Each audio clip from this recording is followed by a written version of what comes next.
Hey, what's up everyone? Welcome back to ranking units according to unit feel with Mekkah and the Bopper. How's it going? It's going all right. Just excited to talk about Lynn right off the bat and irritate everyone. So, Yeah, that's Yeah. I don't know. People seem pretty excited for like every unit on here. So Yeah. I don't know. Maybe people will not be offended. You never know. I hope not. Yeah. I don't know. Yeah. I have no I know idea. You irritated some people. But... Yeah. I have no idea where we're gonna end up today or after today. We might do like a third part if we need to. We might not. We'll see. But you can rest assured we're definitely gonna do FE7, FE8, and FE9, and then maybe FE10. That's the plan at the very least. And if you want to know what the hell I'm talking about, I mean, this is part 2, so you should probably watch part 1, or at least the start of it, or watch Booty Bopper's amazing video essay on unit feel and the case for killing off Christmas Cavaliers, or something like that. Yes. That's how I interpreted it. Yes, that's what happened to my Kyle and Ford in my Sacred Stones run. Yeah, they died because I didn't bother moving them. Just because I didn't care. Yeah, those are definitely the only Christmas Cavaliers you ever killed. Exactly. Mm-hmm. The only one that ever lived, Oscar's the one I hate the most because he lived. Yeah, I used to have Christmas Cavaliers on this list, but you killed them all. So yeah, this is just what's Bye-bye. left over. But that's good because we got plenty of people to work with. Okay, so Lynn, I think this is a case of depending on what difficulty you're playing, you either really enjoy using her, or you get into like the mixed bad area. At least that's how I feel about it. Because like the only reason people like Lynn after they've played FE7, I feel like, is because she is so much fun to use in your first playthrough. Her animations are so amazing. She just doubles everything. She crits everything. Like her crit animations, like especially I think those are like the big emphasis for her. Story reasons as well. She's one of the protagonists of the game. People who haven't finished FE7, no matter how far they got, they have some experience with Lynn. That's why she's so well liked and so famous and so popular everywhere. But whenever I use Lynn, when I play FE7, first of all, I play on Hector hard mode a lot, which means she's automatically worse than when she would be on normal modes, because she just doesn't stack up as well against the enemies. And then when I play FE7, I also have a lot of experience Iron Manning it at this point, which means that Lynn is a game over condition, and that's that constant feeling of dread whenever she's force deployed, or I have to deal with her for some other reason. That's not fun. And then she's just also the kind of unit that's, I mean, not very good, but not bad enough to be funny bad or fun to use. And then she also doesn't have that thing where you train the bad units trying to make them good and you have insane XP gain. Like, we're going to talk about Myrrh later, who's like the ultimate XP gain beast, and that's really fun. And then you have like Nino, for example, who's also really fun to train up because every time they level up really fast, and every time they level up you get like a bunch of stats for it. And Lynn, I mean, she gets speed and skill probably, and maybe like 2 or 3 other things, but not the most amazing level ups you ever get. So less reward for more pain is basically what I get from using Lynn, and that doesn't feel good. So for me lately, it would be mixed or bad. But I know first time around, when I used Lynn, and she felt great, and I went online and I read that she's bad, and I was like, wow, that's not what I experienced at all. That is my experience with Lynn. What do you think? Yeah, I generally agree, I would say.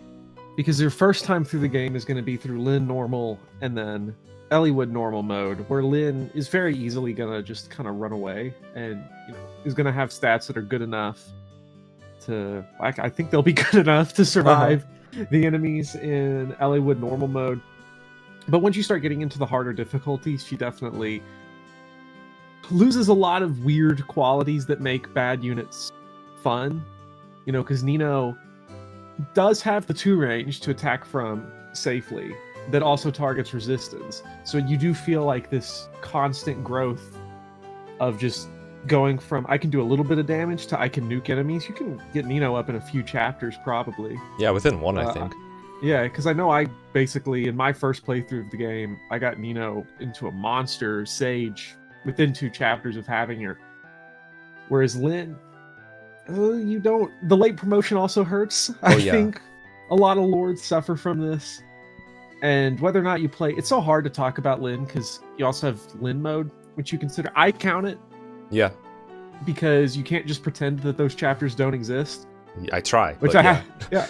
I know a lot of people try. I like Lynn mode because it's easy, so it's like right up my alley. I can beat those levels. So Lynn is gonna have a good first impression, I think, on any playthrough, hard mode, normal mode, if you're doing Lynn mode. And no matter what, she's gonna have a bad final impression because Athos is a troll and Soul Caddy sucks. even on Elliewood normal mode, it doesn't do anything, and she can't even. I distinctly remember her being unable to double anything on Elliewood normal mode with Soul Caddy on the final map. Yeah, that weapon No is, thanks. I think, about as heavy as a silver axe, or like yeah, I think so. And then it's like weaker than the silver sword, which is super cool. Yeah. And then Lynn is like borderline one-shot by Nurgle, depending on what level she is, and also borderline getting one-shot by the final dragon, depending on like how high level she is and like whether you're playing on hard mode or not. So the two enemies that you're supposed to fight in a final chapter with your final chapter weapon in the final chapter with Lynn in the final chapter where she's forced, she can get one shot. You can get a game over off of that. Yeah. It's great design. It's great. It really is. So I think for me, I'd put her in mixed because I count Lynn mode where she's great, where it's built around, because there's no 2 range in Lynn mode, almost none. So that doesn't hurt her at all. And then her weird niches like high accuracy don't really matter in Blazing Sword because it's not like Binding Blade where nothing hits. Like, you can be accurate with anything. I agree. So she doesn't particularly stand out. Yeah, I think overall in my whole Fire Emblem experience, I would also put Lynn in mixed, with taking everything into account. Like from my first playthrough in his first moments to like, oh my god, my Nikadi crit looks awesome, or Lynn crit looks awesome, to oh my god, I don't want to use this unit, and oh my god, my Iron Man is gonna get crushed because this unit is force deployed. Yeah, mixed seems perfect to me. Yeah, and the other thing too, the last thing I'll say is that on the story, it does hurt her a lot that just after Lynn mode, she just stops mattering. Yeah. I think I once, like, I had to read through the FE7 script very extensively for Blanket Emblem, and I think we figured out that you can replace Lynn's lines and make them said by, like, anyone else that isn't, like, overtly different from her. Like, obviously, Hector wouldn't be a good fit, but you could make someone like Lucius or Isadora say all her lines and nothing would change, because they're very generic. Yeah, it's pretty sad for her that her existence is just as a tutorial. I mean, she's an afterthought. I think she was, I don't know if it's confirmed, but I think she was probably thought of after Eliwood's and Hector's whole thing, because Lynn isn't even in FE6, and they definitely wrote this whole thing with FE6 in mind. Yeah, I think probably they came up with her once the decision was made to bring it to the West. Potentially. Would be my guess. I can see that. Okay. Florina. Would you like to go first for Florina? Yeah, I can try going first for Florina. You know, again, I think she's the last character on these FE7s. It's like it's a tale of Lynn mode versus not Lynn mode. Because I mean, Urk she is here. Yeah, Urk is here, but I don't find Lynn mode does much for him either way. But with Florina, if I play Lynn mode, I'll grind her. I'll give her that angelic robe you get in Lynn mode. I'll give her the energy ring. I'm going crazy. I love early game flyers and just like feeding them everything. So it always feels great to me because I always play Lynn mode because I'm a casual. But when I have done just Hector hard mode or just Hector mode, without Florina struggles because she comes in just so weak. Terrible. Horrible. Yeah, stats. it's really, really bad stats. And then Hector hard mode especially just cannot keep up at first. It also doesn't help that the second level she's in has just 17 archers just right around the start. Like, you know, 2 times effectiveness and all that, but, you know, it's still gonna destroy her. You know, 2 of them get to her, or one of the steel bow guys. So it's definitely tough for her. But if you play Lynn mode, she's one of the first characters. You fly over that wall, start pummeling that mercenary, get some really good like experience on her. You know, that's a lot of fun, but that's also investment on my part. It depends on how much. I do find though that flying utility, even though this isn't like a viability thing, if you really enjoy funny rescue strats, very fun and very satisfying.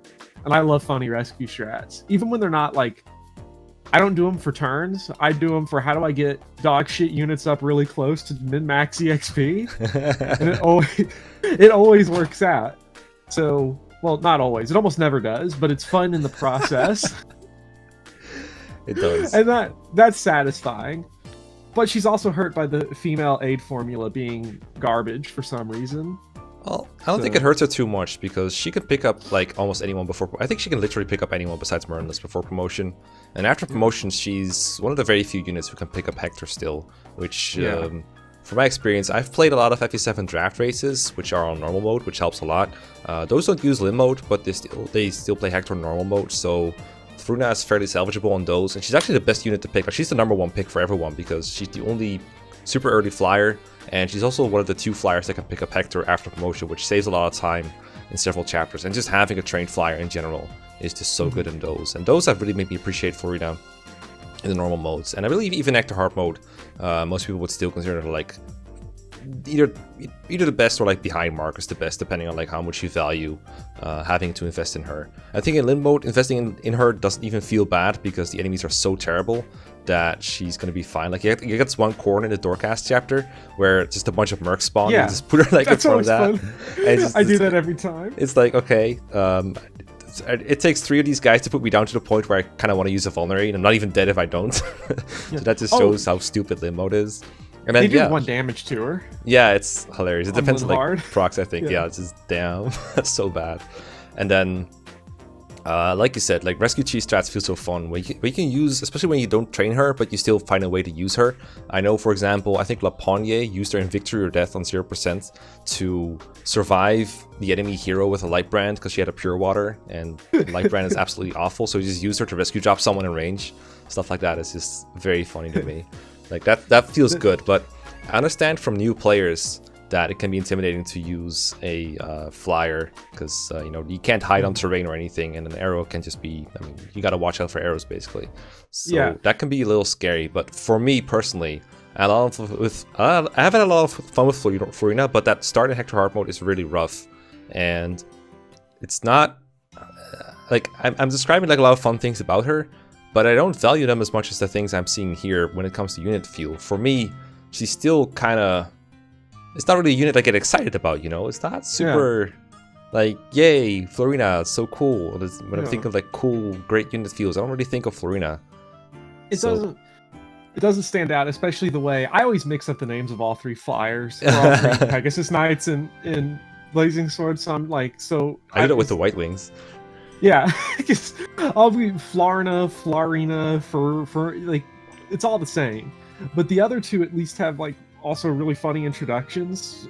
Farina steals your money, and then it's Farina that steals your money, and then Fiora's the other one. Yeah, she steals your XP or your sanity when she runs off out of Florina's range.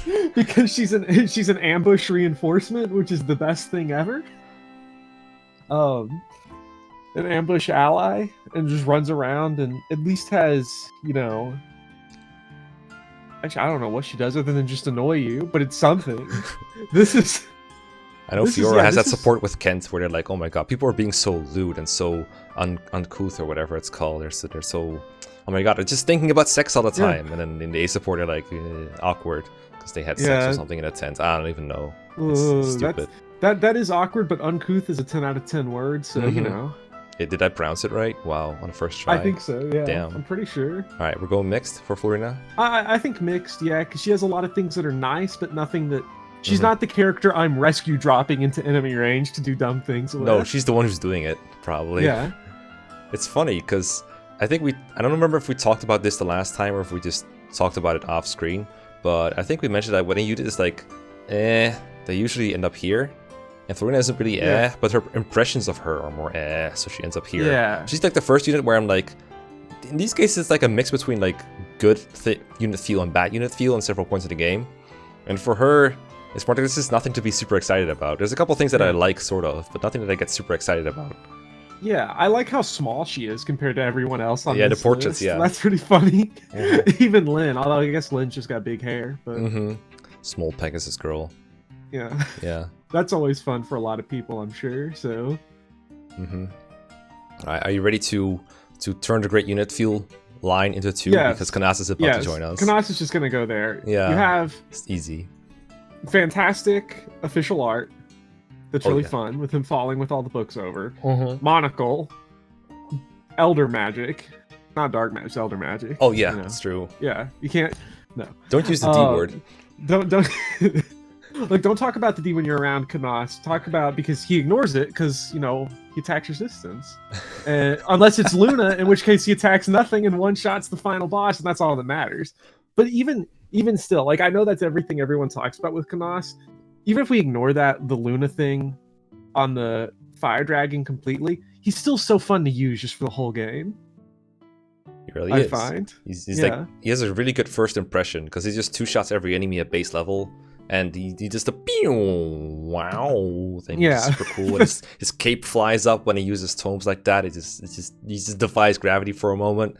And he doesn't die in one hit, which is also a great quality for a mage. Yeah. He looks really cool when he's in his battle animations, but he's also a complete dork. So it's like he's a cosplayer basically. And I think a lot of people relate to that. So fun to use.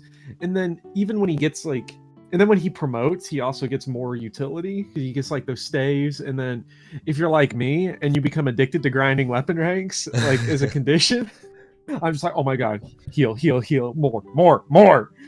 Like, so it's just, I don't know. It's everything about him is just fun to use. Personality, aesthetics, mechanically in the game. What a blast. It's funny that you mentioned that like you're compulsively inclined to heal with him, because that's actually what you want to do with Canas and FE7 if you're trying to do something efficient with him too, because you know, getting him above E rank stabs is pretty nice for him, because high rank stabs in FE7, if you're not trying to save turns or whatever, are just really good with Physic and Torch and Barrier, all being buyable in the kinship spawn, and trying to use those is really nice. And it's just such a consistent unit too, because his bases alone and a promotion bonus are so nice. So no matter who uses Canas, I feel like they're just gonna have a good time no matter what they do with him. Because he's just ease of use, I think, is a big part of unit feel as well. Yeah, I remember when I first discovered he was in the game, because I didn't get him on my first playthrough because I didn't get that guidance chapter, because, you know, it is funny because like Eliwood normal mode is Fire Emblem is just hard. It's a hard game series. Yeah, it's got a really good learning curve when you're new to it. Yeah.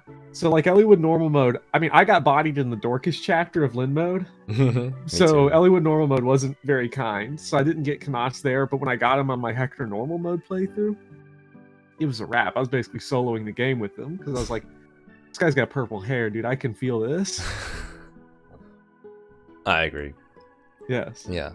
So I think the opposite like kind of goes for Urk. I think a lot of people are just kind of unimpressed by Urk, if that's what it means. I've been like, I'm a very, very big Urk defender online, because my number one pet peeve, with almost no exceptions, is someone goes, well, I used Urk, but when I got pent, I realized he was just better, and I just dropped my Urk to rock bottom, because why use him? I'm like, oh my god, just use both, my guy. They're both good.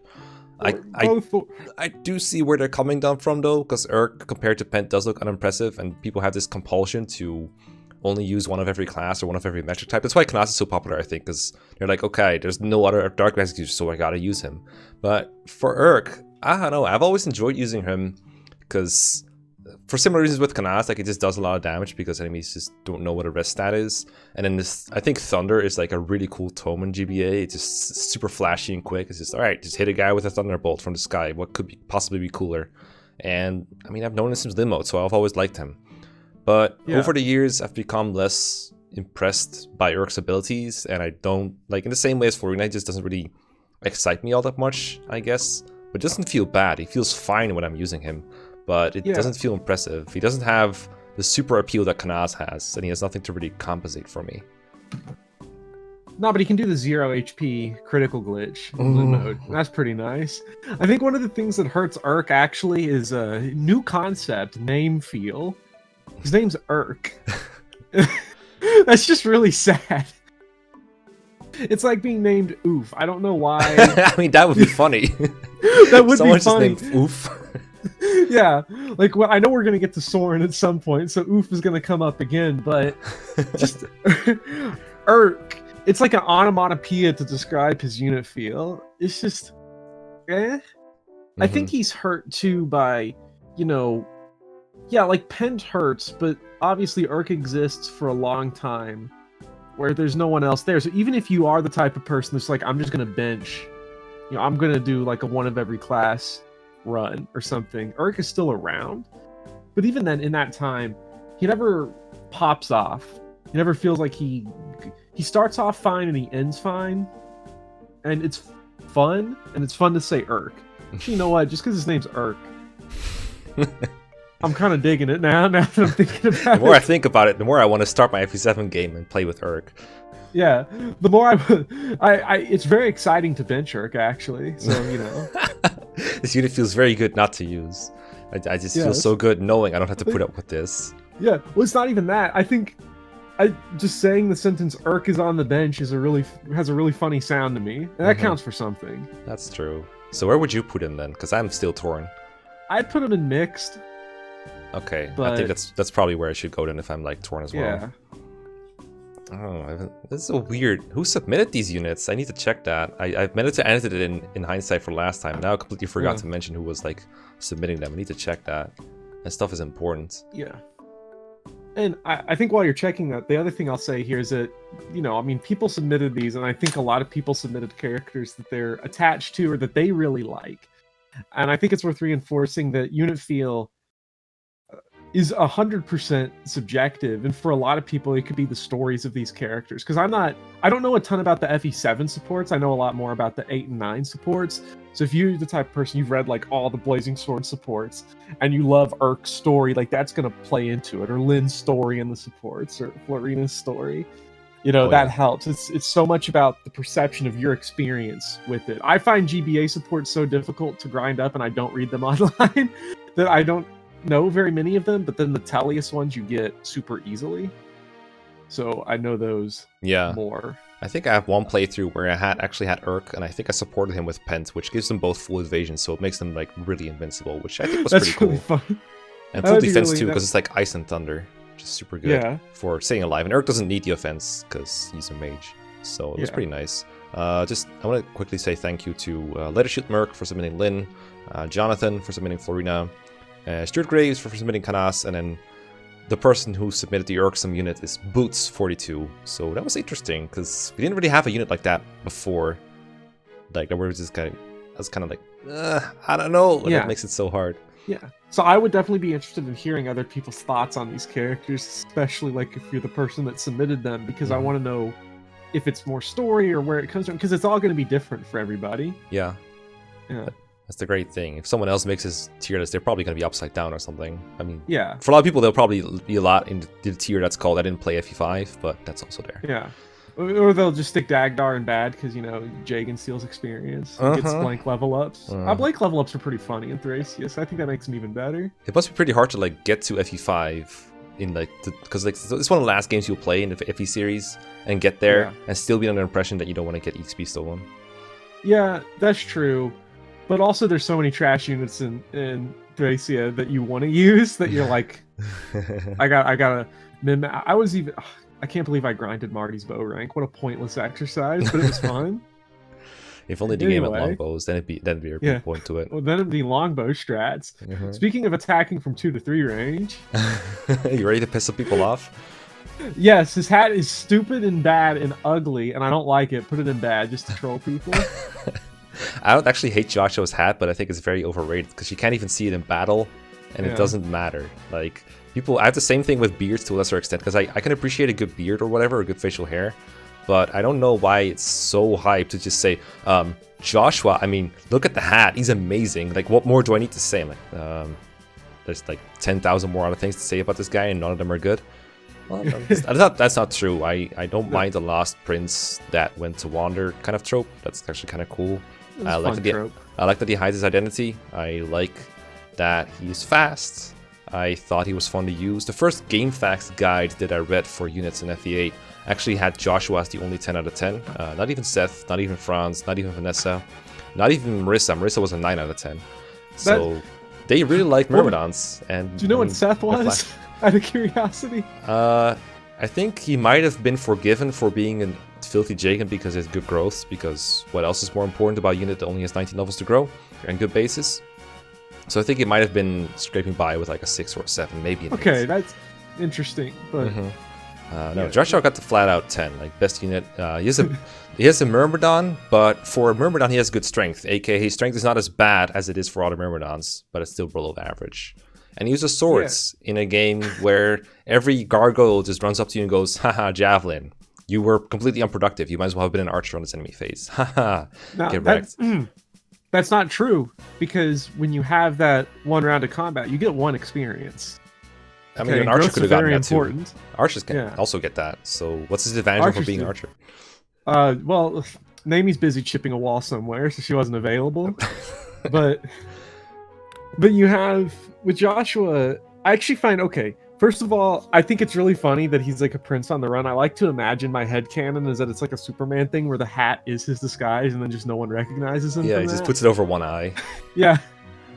But it's really weird because in Sacred Stones, I find, a lot of your characters suck that aren't Seth early on.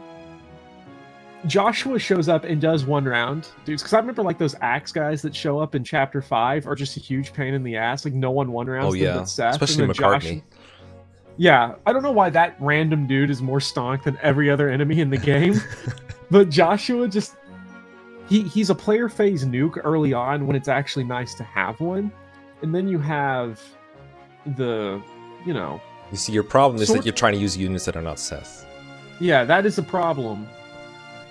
But also Seth can only be on one part of the map at a time. I mean, have you tried cloning him and using Franz? Yeah, I've used Franz, but also he's related to a Christmas calf, so he's lost on a bench somewhere. Oh, okay. And the thing about Joshua, I love Franz, kind of. Maybe someday, but Joshua has the Myrmidon animations, the Swordmaster animations. Those are fun. Those are very silly. Or if you make bad life choices, you can have the assassin animations. He could have the assassin, but those are also really cool, so it doesn't really hurt or help here. Yeah, it doesn't. He's gonna be, he's gonna be just as good and just as bad either way. So it's like it's an aesthetic preference. Yeah. Lockpicks are pretty nice. They can be sometimes. Yeah. Again, this game doesn't sell door keys, so I guess it can be funny sometimes to have the lockpicks. Yeah, or Colm's just dead, so... Not usually for me, but that can be a thing, I guess. Well, to be fair, I'm used to everyone being dead, so I gotta scrape by with what I can. All of my friends are dead. So where would you put Joshua? Because I'm also torn on this one, because I had an okay time using Joshua, but whenever I use him lately, I'm just like, oh my god, I could be using a 1-2 range unit right now whenever he's like doing something that doesn't go countered. At home is fun. I'd put him in great because I have a fun time talking about his hat being bad. Like he's got and he also, his whole storyline is that he thinks luck is the best stat. That counts for something. So I don't know. Gambling. I don't know.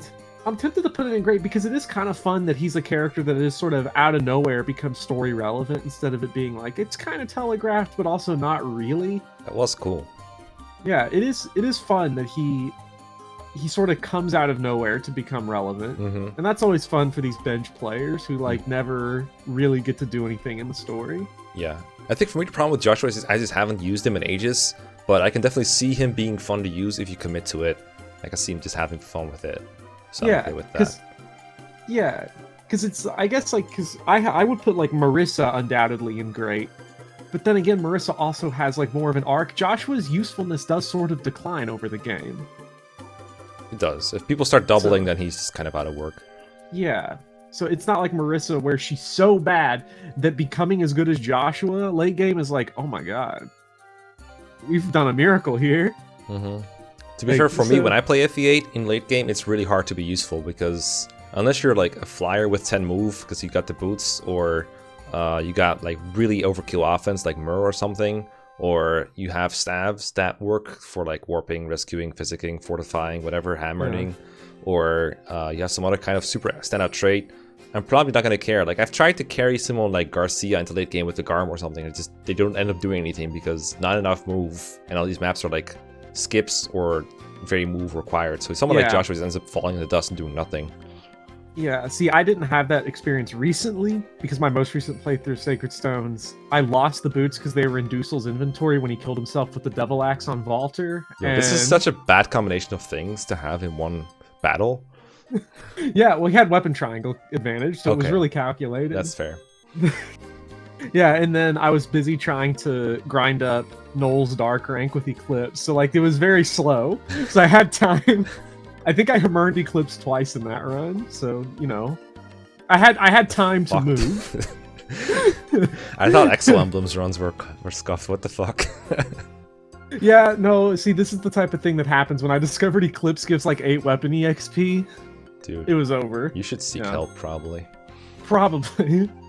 Okay, can we just put Myrrh in great? I think we can put Myrrh in great. We basically already said why she's so great. Like, it's everything about her is just so funny, but especially the level ups. The level ups are hilarious. She's a Gato with growths, and I think that's hilarious. This game has no Gato, so yeah, she might as well be one.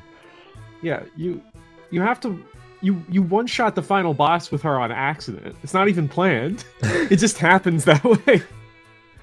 She'll destroy everything. She has I think what a lot of people get caught up with on Myrrh is the 50 uses. Yes. But you'll never go through them. Even in like super slow runs, like the one I did, you'll not go through them all. Especially like as long as you're like semi-conscious of it, you probably won't. I think there's ways you could do it if you play very slow, but I've never had it happen to me personally, and I'm super paranoid about that stuff.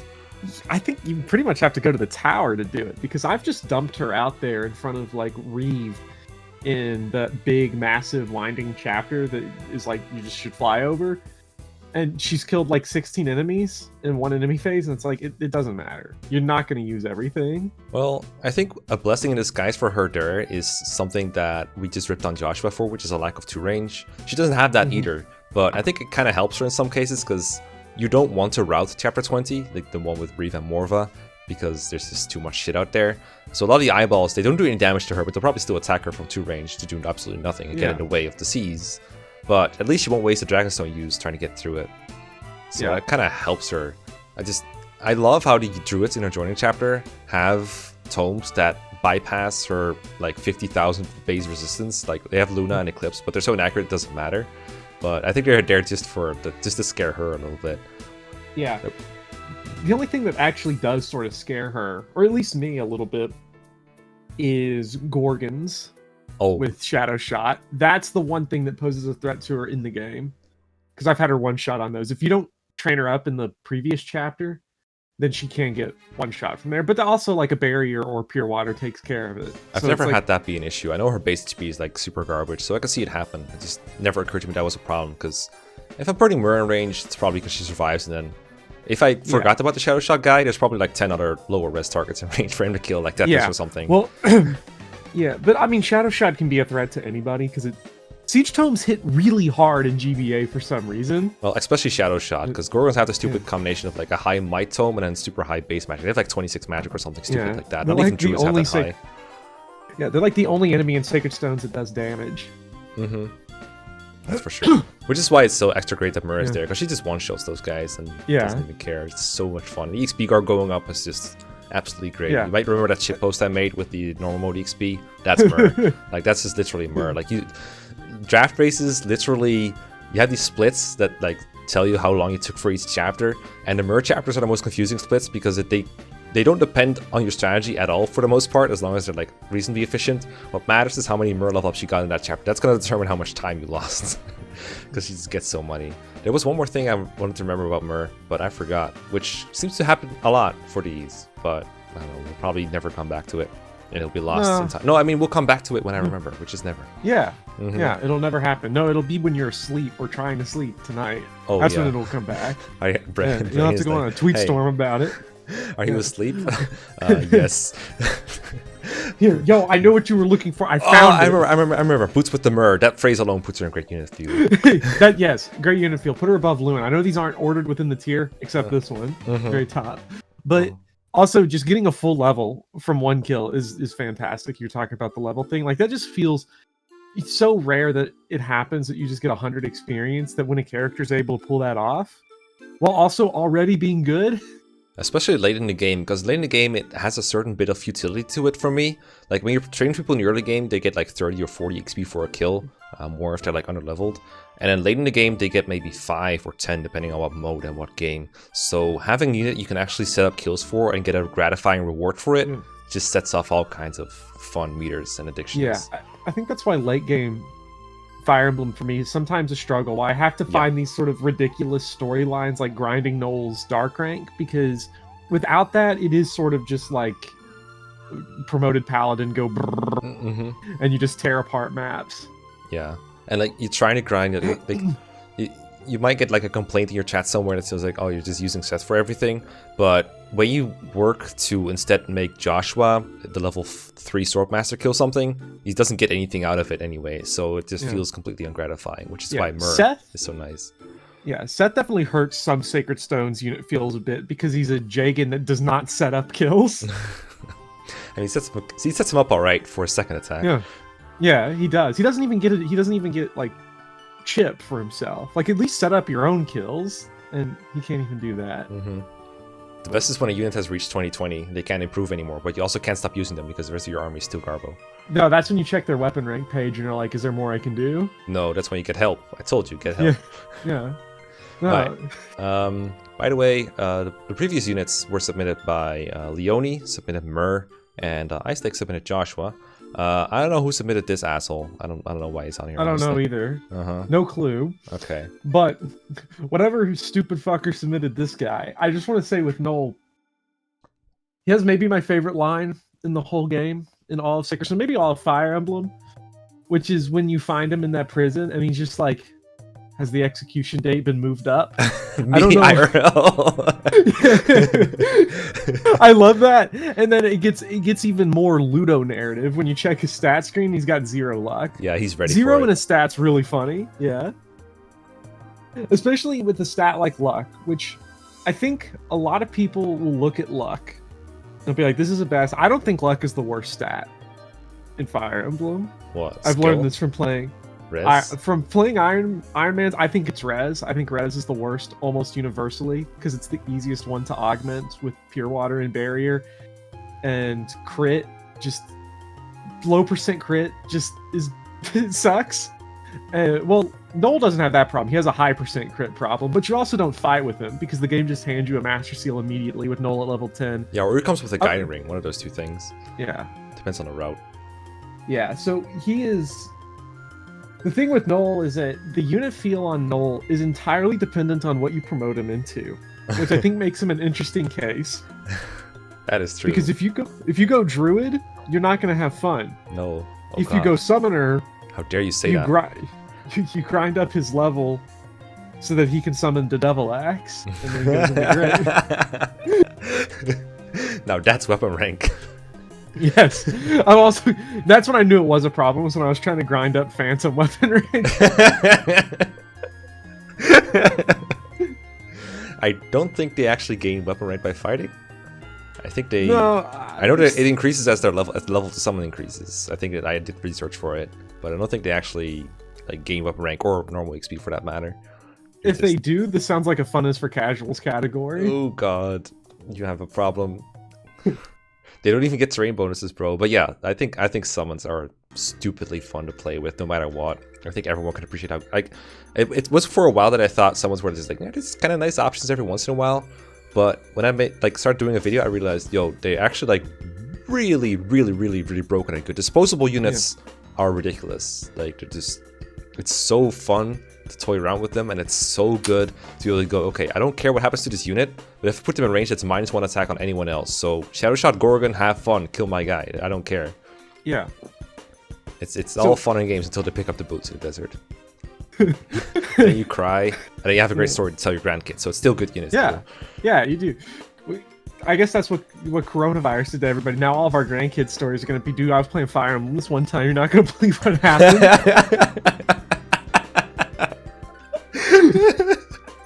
And then, when our grandkids are out there playing, Fire Emblem 76, and we're like, back in my day, like, units had below 700 growth rates. Dude, if we ever get to Fire Emblem 76 and it's not a Thracia remake, I don't think I can be in this world anymore. Rip everybody who wants a Thracia remake in the next 5 years, because you're not getting it until 2076. Big F. I mean, come on.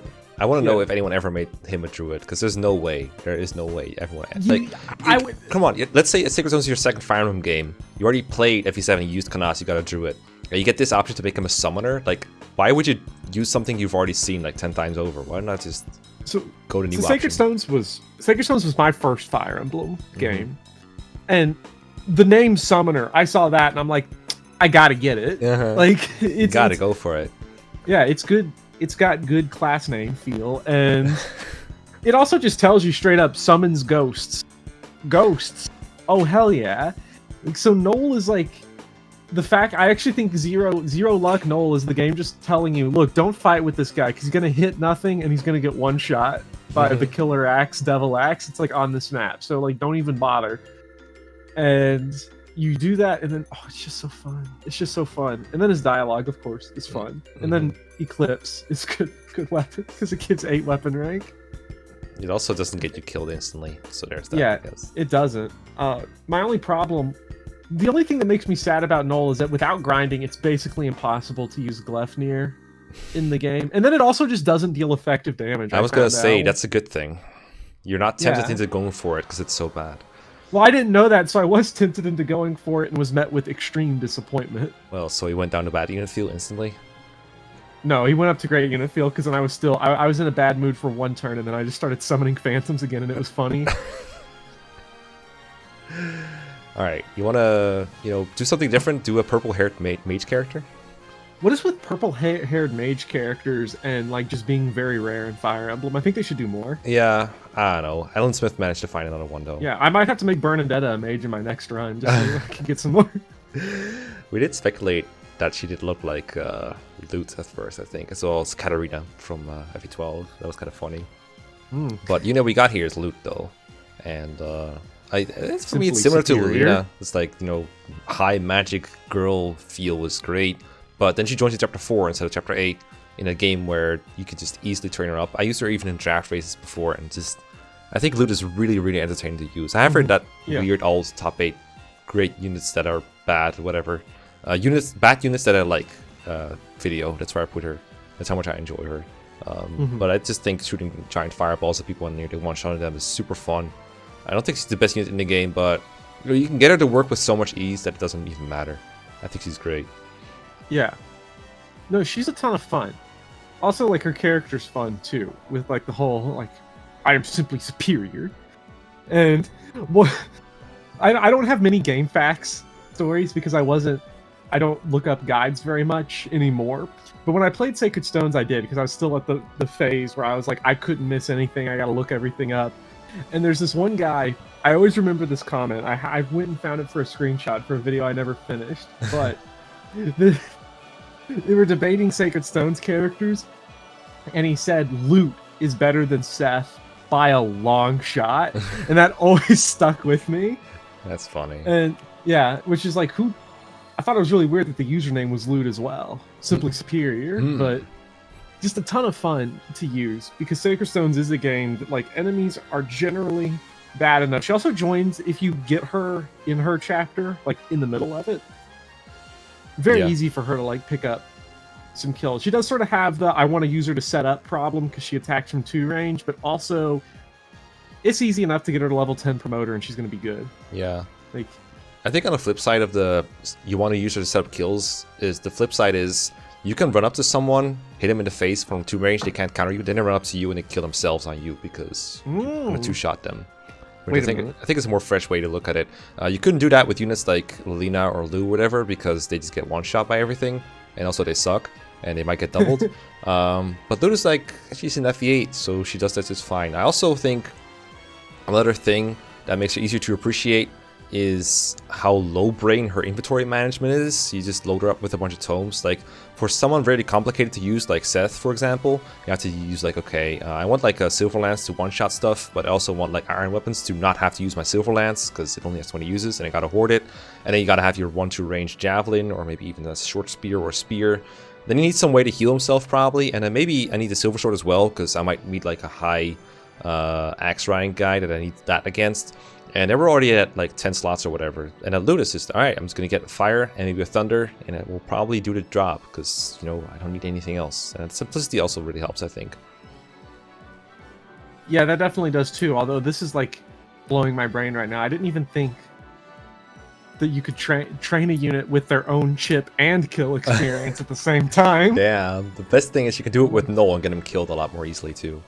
That's... Ooh. And then that just clears up a spot for Lute to come off the bench. Yeah, So, you know, great unit field. Free deployment slot.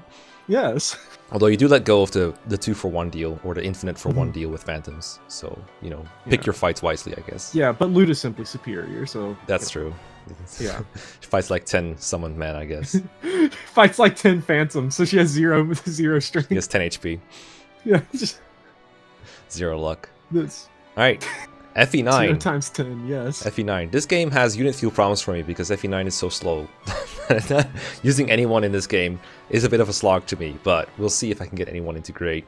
I'm not sure about Tanith. I'm not entirely sure. You want to go first on Tanith, maybe? What I think? Yeah, because I'm not bothered by the slowness of FE9 very much because I've played it in the worst possible way imaginable, which is without ever using attack on player phase. Oh. So you want to talk about a slow grind, you know.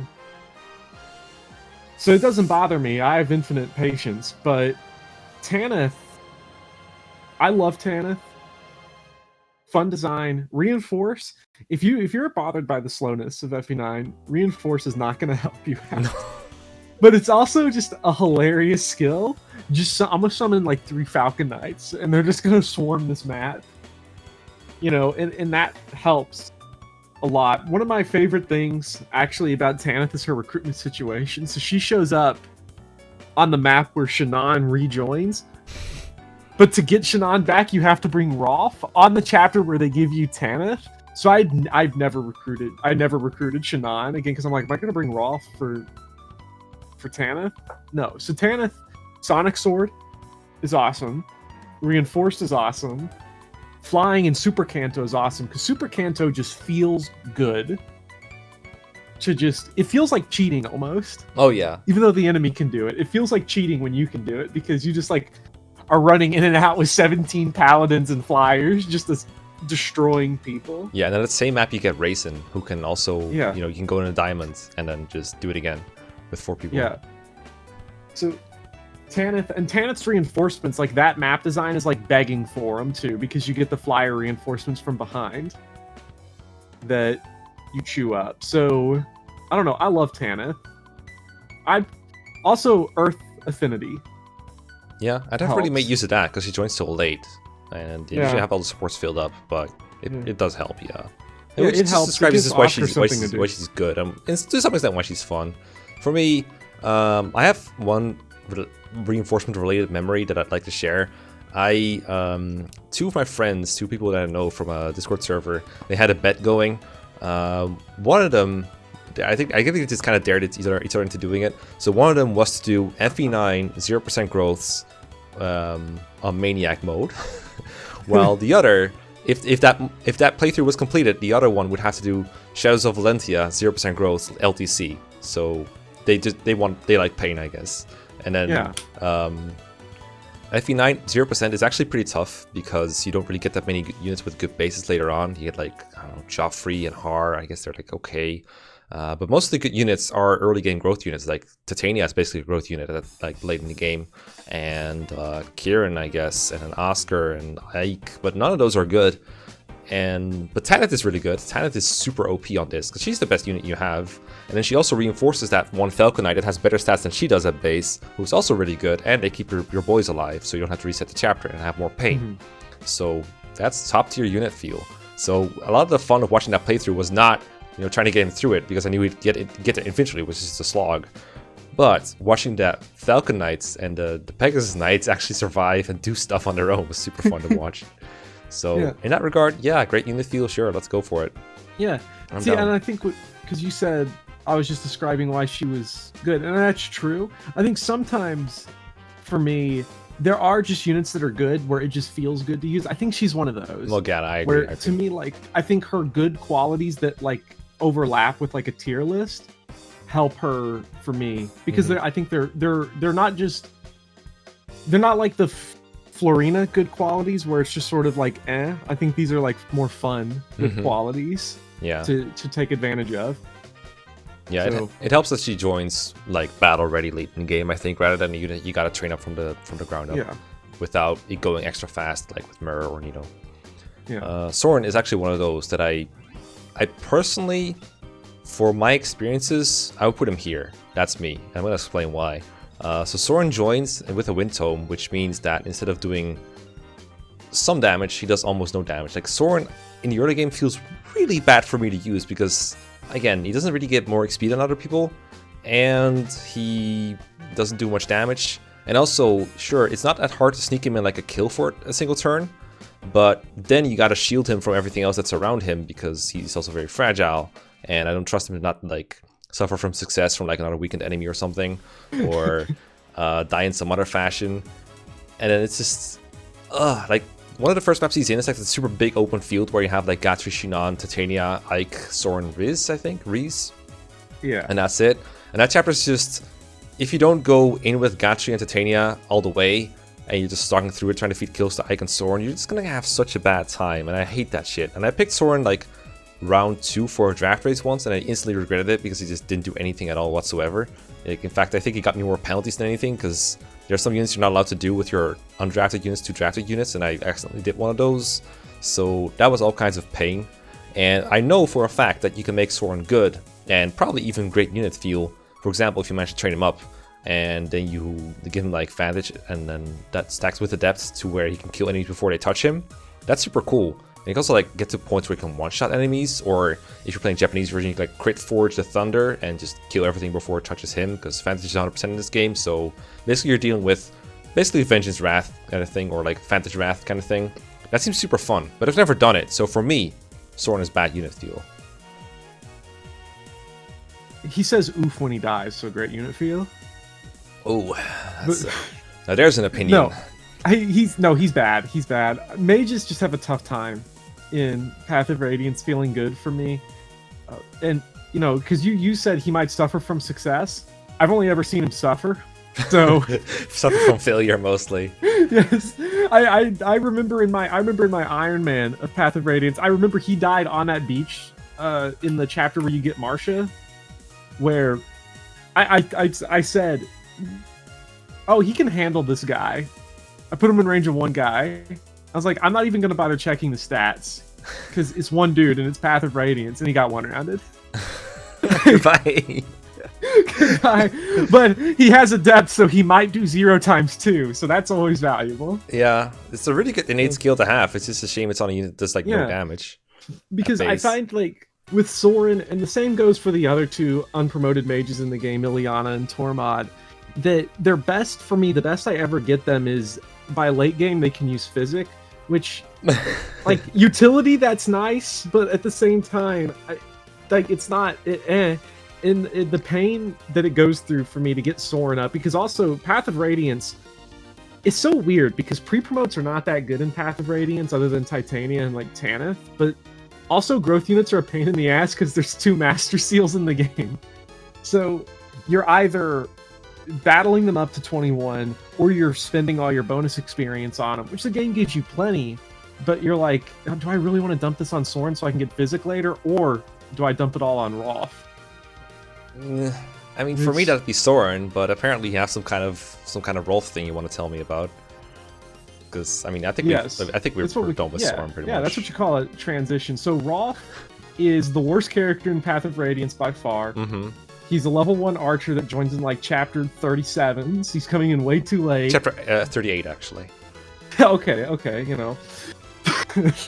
So he really struggles, but I got him to 100 displayed crit in my most recent run. So... Oh, that was the goal all along. Yeah, that was the goal all along. So, because I had my Rolf, when I played it, I had Wrath, Gamble, Killer Bow, so I got 100 crit on him. And then I did what's the stupid combo that you're supposed to use on Ike? Wrath Resolve. Wrath Resolve. You're supposed to use that on Ike to make Ashnard and the Black Knight. Well, you can't do it on the Black Knight, but to make Ashnard easier. Now, Rolf, though, with Wrath Resolve, you want to talk about a player phase nuke? I mean, Wrath works on player phase. Yeah, it does work on player phase in that game. The thing with that is like, if I'm perfectly fine investing into terrible units to make them not so terrible or like super fun to use, but the prospect of doing this with Rolf gives me itch all over my legs right now, because it feels so bad to use it on a unit that you can't just put out there and kill stuff with. Because what happens if I put all that shit on, I don't know, let's say we could put it on Canas or something, or Myrrh or whatever. What happens is they start destroying a lot of stuff at once on enemy phase. With Rolf, no matter how much stuff you stick into him, he's still gonna get 1 XP and no weapon rank on enemy phase, you know? Like, that feels so bad. That must feel bad. That has to feel bad somehow, some way. The weapon rank one does feel bad because it is very easy. The one thing that you don't have bonus weapon rank that you can dump on characters, so it is a struggle to get him to the point where he can use the double bow. But yes, 3 range, the best enemy phase. Yes. What is the double bow 3 or 4 range? It's 4, actually. You're right. It's 4 because you've got longbow strats and then you have double bow strats. Now the double bow, I will say, Rolf feels way better in Radiant Dawn. Path of Radiance, you're probably going to want to dump him in bad unit feel, and I will support you in that decision. But murking enemies with Wrath Resolve, 100 displayed crit, Rolf in the final chapter from 4 range with the double bow was a deeply satisfying and enlightening experience for me. That the journey of getting him there is terrible, and there's no payoff. But there's no way to finish that sentence. It just feels bad. But aesthetically, it's nice. It was nice to see. I liked it a lot. And also, it lets me dunk on Shannon because he comes back with 9 strength. So. Okay, just for that story, I'll put it in the mix for you. How about that? Thank you. It means a lot. I've never used Rolf full time. I've trying to remember if I ever tried to. I'll give him that he has that thing going for him where he's underleveled, so he gets more XP. So at least it feels like you're being rewarded. You're not, but it feels like you're being rewarded. And that, in the end, feels are what counts. Because bonus experience doesn't scale on level, and you need it to make him good. Pretty sure it does. Wait, does bonus experience? I thought it was promoted versus unpromoted. I mean, that too. But I think it just takes more to get a level up if you're, like, higher level. All right. I mean, the menu is weird. The menu is weird about it, but I'm pretty sure you need more Vex to level someone up like that. Okay. But you still need to dump him because he needs to go sniper. Or he's not doing anything. And then when he goes sniper, he doesn't do anything. No. The Rolf I described to you is the best Rolf in history, and he killed like 7 characters. So take that for what it's worth. The best must be against like Lagoos, who just physically cannot have like 1 range, so or 2 range. So it just doesn't ever do anything against those. That's great. Yeah, I actually drafted Rolf in a Radiant Dawn draft phase and had a lot of fun with him. So there, if it was the Radiant Dawn, I would have put him higher probably. Okay, Boyd is that kind of mediocrity that I have trouble discussing. I know that when he gets going, it's actually like a really good feel because he has like a good combination of like HP, strength, and speed to the point where he probably doesn't die and he kills a lot of dudes without breaking a sweat, or sometimes he breaks a sweat, but it's okay because you gotta make him work for his money, right? And then you get this points where, for example, he like one-shots people with hand axes, or he one-shots mages with something dumb, or he gets Colossus, just giant overkills on people. And like, even in the early game, I find he's one of the better characters to have that's not Titania, because he just does so much damage. And it's very satisfying to grow him, I think, because he starts with like a negative attack speed, or like he loses speed from weapons because of his strength and the high weight of axes, but he grows out of it so quickly because both strength growth is good and speed growth is decent. So there's an arc in there, is basically what I'm saying. So that feels good. But on the other hand, I feel that early game feels kind of bad in some ways. Like, you have a fighter, but he just one-round soldiers. What? That's not supposed to happen. That's weird and bad. And also, sometimes he just dies because his durability isn't that great. He has no earth support as far as I know. So I feel like he dies more easily than like Oscar and Titania and even Ike because earth affinity. So overall, I think what I'm saying is mixed. That's my feeling on Boyd. Mixed or like mediocre bad, but I think mixed is what I'm feeling. Colossus plus statue frag plus triangle attack equals ponage incarnate. That's sort of my... the equation. I didn't even think about triangle attack for Rolf. Doesn't help him because you have to make Oscar work. Oscar's going to be bad on his own. But with Boyd, I find that every time I've used Boyd through the game twice. And for some reason, I'll have to check this, but he's gotten absurdly resistance blessed both times. Okay, like, didn't expect that one. Yeah, okay, so I checked here. He has 20 res growth to a 25 defense growth, 5 base defense, 0 base res. Both times I've used Boyd long term, he's ended up with more resistance than defense by end game, which What? I don't understand. I don't understand how that happened. Well, because I distinctly remember in the Tanith chapter of all things where she joins, I distinctly remember having a Rolf Boyd with 13 res and 6 defense. Mage killer. Like he had gotten, mage killing, and this hyper specific, statistically improbable Boyd still kind of sucked. So mixed. Well, that was an anticlimax. Yeah, because res doesn't kill enemies. It's I mean, if you stay there long enough, not dying as mages, they'll probably die first. Maybe not in Path of Radiance, because there they just run off to a healing bush to get healed. Like the Path of Radiance enemies just do that more often than not. I find it's just you injure them. Okay, we're going back to the healers. Just run away, get physicked, get in a healing bush somewhere. Don't suicide. Don't ever suicide unless you're at full HP. Then suicide. Yeah, well, because Boyd is like I don't even know he's definitely in a game too where being footlocked. Not that it hurts viability, but it just sort of hurts how fun you are to use, because Super Canto and like having a bunch of different weapon ranks to grind up just sort of is fun to me. Yeah. And then like late game Path of Radiance maps are just these big, long, open fields and stuff that you just want to run right through and like get goofy on, and he just sort of struggles, I find, to do that without a whole lot of payoff. Because you can one-round people at a certain point, which is, everybody. I agree. It has a why am I doing this again kind of feeling to it that I just don't really enjoy. Okay, this is a fun one. This is Astrid. Yeah. I think Astrid's I shouldn't be doing this, but... Huh? Now, Astrid's whole arc is, I shouldn't be doing this, but I'm going to do it anyway. Super Canto on a bow. I mean, I don't know what's wrong with that. That's really good. No, Super Canto with a bow is what I'm saying is like that's really fun because it takes Rolf, give him 3 extra movement or something, let him run away after he attacks someone, and then also just give him axes or lances or something after promotion. I mean, for me, what sells is really Paragon. I think that alone puts the unit in a great unit feel because fast level ups are a lot of fun. I did a just chill Path of Radiance stream once, and I think my Astrid tried to train her up on that stream. I think she got 0 strength level ups, like all the way up to 20 or something like that. My Astrid did the same thing. Yeah, that's great. That's trash. Other than that, though, really fun. I like that you can they give you the Night Ward like the level before, so you can like almost guarantee speed on her. Like the Night Ward is such an overtly stupid fun thing where it's like, oh yeah, we have this class that's already better than everyone else. Let's give him an item, a personal item that gives him +2 defense and res, and then also just increases their speed growth by 30% without telling the player. And it's just, I don't know why they did it, but I want to shake their hand, tell them they're stupid, and shake their hand again, because that's stupid.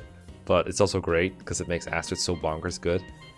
Like, she's just so much fun to train up, and it takes no effort. Free rewards, free dopamine. I forgot about Paragon, but even when she's getting 0 strength, level after level after level after level, you have so many ways to deal with that, too. Yeah. Because you just give her axes, and then it's not a problem anymore. Yeah, you can just force she's gonna have she's gonna have cap speed because of the Night Ward, so she's gonna double anyway. And she's probably got really good skill or something in there. I don't know. Bow units have good skill because you got to make them useful somehow. And so Paragon, even when you get a bad level up, you're like, okay, I'm only 2 rounds of combat. I'm like 2 kills away from the next one. Or because in this game it stacks with bonus experience, it's like it's gonna pour all of it right here, just see what happens.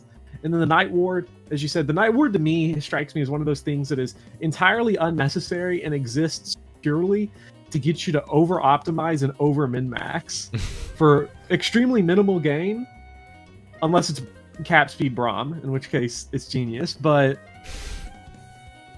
it's sort of like it's one of those things that exists to make you feel smart for taking advantage of, which I appreciate. I have one qualm with Night Ward, and it's that if you're in the preps menu and you trade it to someone who has no other equipable tools or anything like that, like no rings or bands or whatever, it doesn't auto-equip. So, and then you bex them and you realize, oh, I forgot the Night Ward, that's why I didn't get speed, and you have to reset your whole preps because you just forgot that. That is my one qualm that makes it feel bad, but it doesn't detract from everything else. Yeah, no, it doesn't. Although, I mean, I think I've definitely made that mistake before in battle preps. I hate how you have to equip items in Path of Radiance, but I don't think that it doesn't hurt the Night Ward. And it's also like my worst experience with Path of Radiance prep menu was in my Iron Man giving capped HP Ike and Angelic Robe and not being able to reset. Wait, that consumes it? What? Yeah, he just eats it because HP's the color that HP shows for being capped is way fainter than the other stats. So I didn't know unpromoted Ike capped at 40, but Astrid, I don't know what her caps are because she never reaches them. So I just saved that rope for Radiant Dawn. He's like, all right, I can just use this later. Yeah. It was important. You know, he was hungry. Yeah. Okay, let's do one more. Let's do the Largo, the large boy. I don't have much experience using him. Like I know I've been saying this for like most Path of Radiance units, but especially with Largo, you get him like very late in the game where you already have everyone you want to train. So that's already one thing that units feel can really deteriorate fast if that happens to you.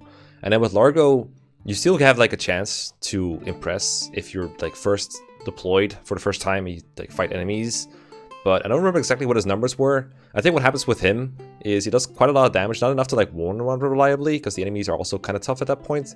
I know it's Path of Radiance, but there's like cats and stuff, and those are kind of hard to one round. And then I remember with Largo, I just remember, oh, he has a lot of HP. Oh, whoa, that HP is going down fast whenever he gets attacked, because he's not reliable at dodging, and he still takes a lot of damage, because I remember his bulk, other than HP, is actually pretty bad. Like HP, I mean defense and resistance are just not that great. So I feel like with Largo, you just have to be constantly careful with what you do with him, even despite the hard HP. And that's annoying, because at that point I want my units to go burr and not to just sit back and do nothing. So I don't really have great experience with Largo. The experience I have is overall bad. On the other hand, I'm never one to write off a Berserker in any game, because crit bonus and high strength and access is all kinds of overkill. So I think for me, it's going to end up in mixed based on unfamiliarity, but I'll let you influence me a little bit here. What are your experiences? So Largo has a few things I think that help him out. One is his recruitment conversation is hilarious. Oh yeah. I love how he just shows up wrestling tigers and bears and shit. And like the conversation he has with Khalil almost feels out of place for Fire Emblem, because they're just straight up calling each other sexy, which is just it feels a little weird, but at the same time, like, hey, everyone else sees Largo too. Like, I don't think anyone disagrees. And an HP tank in Fire Emblem is a really weird thing to be, because it doesn't happen very often that you have 3 res and 52 HP. So, you know, a lot of people see that and they say, oh, this is bad, he's taking a lot of damage. I see that and say, Tormod staff rank. I think that's because high HP is so dangerous though, because you're like, okay, he has full HP and it's a lot of it, so he could probably be fine against these 3 enemies, right? And then he dies. Yeah. The only thing that hurts is that he joins on a chapter that sucks, or that's really funny. He joins on a really funny chapter where he exists just to get one-rounded by Grommel's bolt axe. Oh, does he get one-rounded? Damn. I don't know if he gets one-rounded, but he's getting attacked on his res, and Grommel is really strong. Oh, even with magic? He probably... Yeah, I think so. I mean, but Largo also has 3 resistant, so... You have, like, I don't know, he gets annihilated by it. So Largo, like, struggles, but if you drag him in there... Oh wait, no, Berserkers don't have bows. I think that hurts him too, a little bit. That hurts him of all things? I don't know, I'll take the crit bonus over bows any day. I know, like, but then we didn't even spare a single thought for Boyd having bows.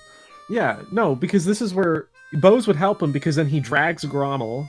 Oh, I guess, yeah. Gets free weapon rank for Tormod staffs, and then you annihilate him with Silver Bow. Now that would be good. Oh man, I mean, I still love Largo. I think Largo is a lot of fun. I think HP tanks are a ton of fun. Anything to make Path of Radiance slower by watching just Gen 4 Pokemon health bars just go down. That's the Largo experience. Isn't that the one fast thing in Radiant in Path of Radiance is how HP bar they go down really quick in that game. They do, but when you have 700 of it just pops up and just goes, yeah. Suddenly you go from 52 to 26. It's like, okay, that was really fast. Yeah, and that's fun. You know, I don't know. I have a lot of fun with him, but he does also sort of struggle to stand out compared to other people. So, you know, I think mixed is fair. Okay, we'll do mixed. But there's just weird qualities of him that I enjoy. I was expecting more units to go here than here, but here we are with like 8 mixed units. Damn. Yeah, I think because we talked about some games where it can be a little difficult to stand out sometimes. So I mean, so far we're averaging 1 bad unit feel per episode. Hope we get some more, but I guess people they like submitting characters that stand out in some way because they are attached to them and stuff. So that this list is very biased. Probably get a lot of bad unit feels in here just by just going through the games and trying to figure them out by game on a per game basis. It's 100% biased, and that's what makes it kind of fun. I agree. This is a lot of fun. It's also really long at this point. We should probably wrap it up and continue with Radiant Dawn next time. All right. But Radiant Dawn is definitely a game of the feels, I think. That's Radiant Dawn is, and I'm excited to talk about Radiant Dawn characters, just because there's one on here I know we're gonna have a massive fight about, I think. Okay. And that's gonna be great. But I'll save it. I'm not even gonna ask you which it is. We're just gonna see, and then then we have Shadow Dragon, which we've said is like a hard game to stand out in, but we got 3 Pegasus Knights, so maybe that will work out. Yeah. We got Robin from Awakening, who is a whole other can of worms. Echoes, I think, is a great game for this as well, and 3 Houses as well, honestly. Yeah, games with quote selections when you pick units are always going to have good unit feel. Yeah, exactly. Just put them all in great unit feel right now. Let's just go ahead. Okay, yeah, there's no part 3. Just dump all the Echoes and 3 Houses in great, and then put all of Radiant Dawn in bad so that people can fight in the comments. Okay, bye. All right. See y'all.